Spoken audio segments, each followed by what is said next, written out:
he's pretty big, but yeah, Mhm. love his music. But yeah, do you want to move on to what are the main events? Yeah, okay. So we're gonna go ahead and start talking about a whole lot of red. And this is definitely one of the more interesting albums to talk about it because everyone has an opinion on it or on Playboi Carti, period, in general. Mm-hmm. Let's go ahead and start with just the rollout of Whole Lotta Red, Yeah. the 3-year rollout that has happened. So Matt, go ahead and take it away. Yeah. I know we have a lot of weekend fans here, but if you're just a fan of music or the music scene in general, I think a lot of you guys know who Playboi Carti is and how much of a grip he holds on the rap scene for the past few years. Excuse, let's turn this brightness up a little bit. Damn, shawty. Whole Lot Yeah. of Red was like probably to the standard or like hype level, probably same with like Astroworld in terms of how many people were waiting, how much speculation, how many leaks, like so much anticipating this album. But I feel like there was a lot that went on behind the scenes, and I did some digging in like the Playboi Carti subreddit, which please don't go on there. It is it's a weird community. Yeah. No, shout out to the Playboi Carti subreddit though; they're funny. I don't even remember when the rollout started. I mean, I feel like all his rollouts start with just a leak. Yeah, so Altino says that he announced Whole Lotta Red during his Die Lit tour. So like right. during a whole other project era, he was already talking about Whole Lotta Reds. The time that it really got me was when I remember he came out with an Instagram post, right? And it said soon Mm-hmm. or Monday or whatever, 6 days. Yeah. And it literally just meant, I think in retrospect, it meant that he was in the studio recording for Whole Lotta Red, but it sounded Yeah. like he was releasing. And everyone was locked in on that Monday. I remember Monday that. night at 9 and Monday night at 12 to see if Whole Lotta Red was dropping. Of course, it didn't. Mhm. And I was heartbroken as well as everyone here. I remember that. And that was just a cycle that continued for months and months and years and years. Going into the actual album, did this hype, affect your experience listening to the album? I went in with basically trying not to expect anything. I'm like, this is Right. the Playboi Carti album. I've been waiting 3 years for this. What is it going to sound like? And I actually like a lot of this album. I like a lot of the tracks on this album. I definitely think that it was way overhated, in my opinion. Yeah. But yeah, in terms of the rollout and everything leading up, it didn't influence me too much. I made sure I didn't listen to any leaks because I hate listening to leaks out of albums Mhm. I'm actually looking forward to. So yeah, I Yeah. didn't let that affect me too much.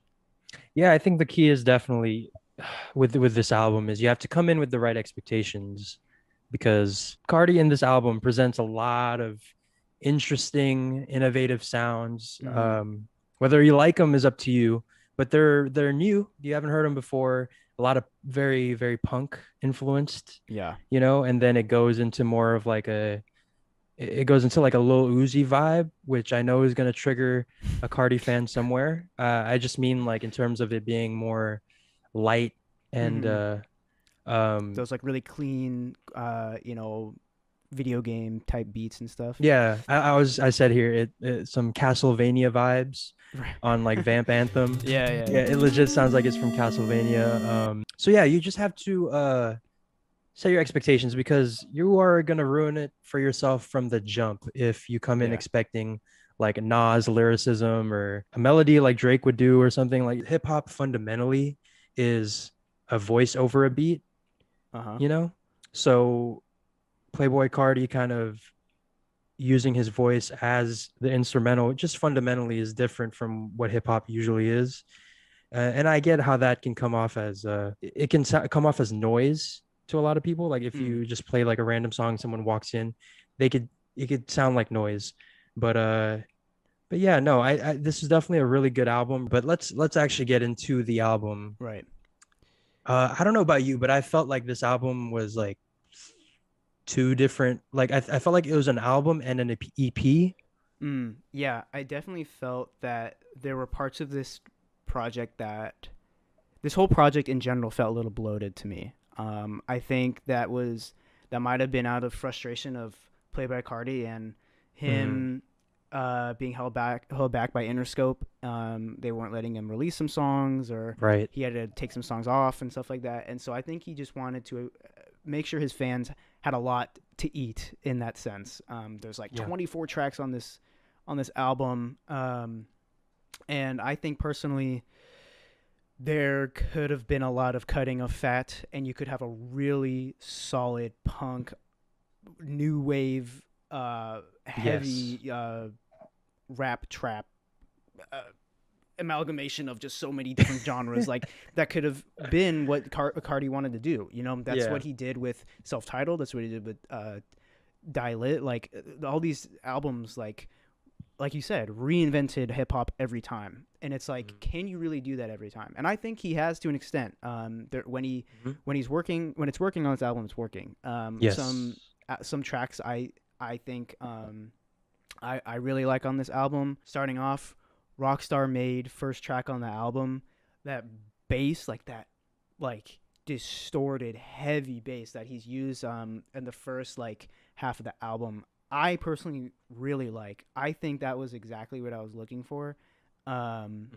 because I wanted just something hard. I wanted something dark. I wanted something heavy, and I think that's what he gave us. But yeah, Rockstar Made, Stop Breathing, Beano. Those are some of my favorite tracks. Oh, you mean Beano? Yeah. Yeah. Yeah, the first like half and some change of the album is definitely where most of the innovation and interesting ideas that I was referring to earlier are in. And I think that was a very smart move, starting off with as abruptly and as like chaotically as possible. I think that really puts you in that world. However, it starts to you start to get desensitized to it after a little bit. You know, it's, at first you're like, damn, this is hard. And then song 5 comes along and you're like, okay. And then song 9 comes on and you're like, okay. So what, you thought it was like overbearing? Like, I guess that's just where where editing a couple songs off the album could have helped, because there are like I said, there are 3 different kind of, this album gave 3 different vibes. There's obviously the punk aspect to it. There's the like Lil Uzi type rap thing, and then there's a third part that's like the last 8-7 songs. It reminds me more of the leaks that we got, like Kid Cudi, Pissy Pamper, like that, especially with Place, which, by the way, Place is one of my favorite songs. Oh my God. I literally thought like you froze or something. But yeah, Place is one of my favorite songs, which is in the like leaks type songs section of the album. But yeah, I think this album, it could have, like you said, helped with a little more editing, a little consolidating. The features, what did you think of the features? The 3 of them we got.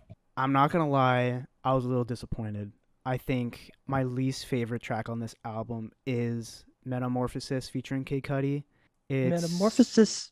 Yeah, I don't know. The chorus doesn't really. I kind of wish he put in a little bit more work on that hook, because some of them do sound just like his voice memos. I had the most beef with that track. I was like, damn, bro, like, come on, you got Kid Cudi on your album. You Fresh off Man on the Moon 3. Right, you could have put Kid Cudi on the album. We didn't even get that. Oh, I didn't even he has a verse. Mention that. He has a verse on the song Kid Cudi, and that's been leaked.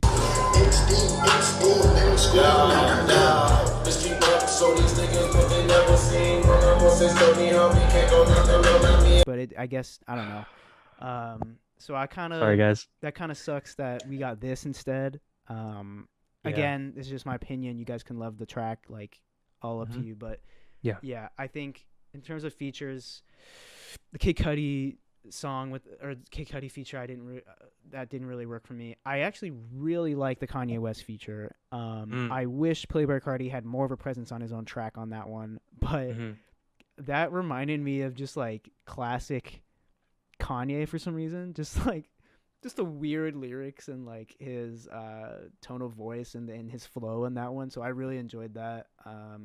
It reminded me of his feature on that Travis Scott Lil Uzi song Oh, that came out before Astroworld. Watch. Watch. Yeah, Oh, in yeah, terms of yeah, yeah. just his Yeah, flow, his energy. I yeah. think he That's definitely true. killed that one. That's a good comparison, I think. Yeah. What about you? Like, what in terms of? It does feel like three separate albums in one, but like, do you like the more hard punk section? Do you like the leaks? Do you like the, I guess, more upbeat, like you said, Uzi type tracks? Like, Yeah. yeah. Which Um, did you kind of vibe with more?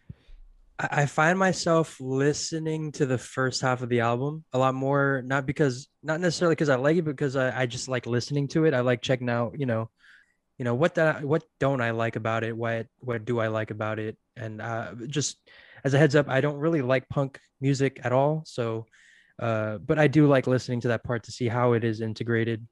As for what is my actual favorite part of the album, I would probably lean towards the later half, or later like third of it, Mm-hmm. because I did really like those initial leaks that we got of I mean namely one is Pissy Pamper, Right, right, and right. I just fell in love with that song. I was waiting for it the entire time.